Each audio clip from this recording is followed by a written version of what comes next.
Hi, my name is Dr. Peters with Peters Wellness Chiropractic and Massage. This week's quick video is going to be discussing some shoulder dysfunction and injury. I just want to touch on some highlights. When we have new patients come into the office, we do a lot of muscle tests. We do 44 total in the upper extremity, so a total of 22 on each extremity. So we have 22 on the right upper and 22 on the left.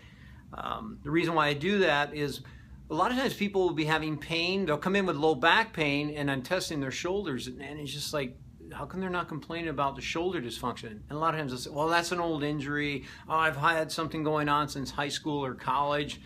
And it's like, well, why don't we help you with that while you're here? Because a lot of people don't realize when you activate upper body or upper extremity muscles, you can actually weaken and destabilize the lower back, and people will injure their backs, not because their low back was the problem, but because it's a secondary caused by too much energy being utilized in the upper extremities.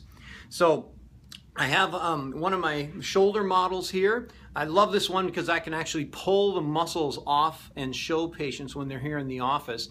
But again, I want to make this quick. We have the 4 rotator cuff muscles. So if you can see, let's see here. I've got the humerus, so this is, just been shortened. And we have the clavicle or the collarbone that would come out here. And then we have the scapula or the shoulder blade. So the sits muscles or the rotator cuff muscles are the ones that everyone's heard about, but they a lot of times don't have any idea what they are. Even people who've had surgery, I realize, I'm like, well, which muscles did they have to repair? They're like, oh, it's a rotator cuff. Which one? And they have no idea, but they were just glad to get it repaired and sewn back together. So our goal is to help return that function, hopefully keep people from surgery, but we can order an MRI and find out what's going on.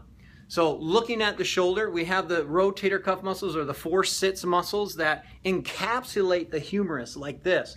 And keep in mind, what we can do with our shoulders is amazing, just lots of range of motion.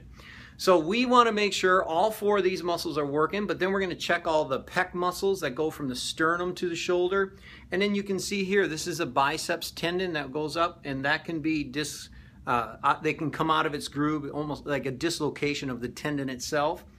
And we want to make sure that everything in the shoulder is functioning well. And keep in mind, this is just 4 muscles on this model. There are a lot more. We've got the rhomboids, we've got the latissimus dorsi, all of which we're going to test and look at these when you come into the office. I did the foam roller series. There's one there I did on the shoulder. If you're having shoulder issues, doing the foam roller on it can make a big difference. Now, if you have a tear, it's probably not going to heal a tear, right? So if you're not getting better under conservative care, get it checked out. An MRI is easy to order. MRIs really aren't that expensive on the shoulder. The place I refer to, their cash prices are well, they're almost ridiculously low, and their reports are fantastic. So if you are having someone that you know with shoulder injuries or yourself, do your research. You can come in, get those things checked, but don't ignore them, because the next thing you know, you're having neck pain right up into the base of the skull. You could have pain going down the back into the hips, and it can cause a lot of dysfunction. And then maybe right now you're just having dysfunction, but then you go to lift something and you actually tear it, and then you're going to need surgery. So that's this week's quick video on the shoulder, and have a great week.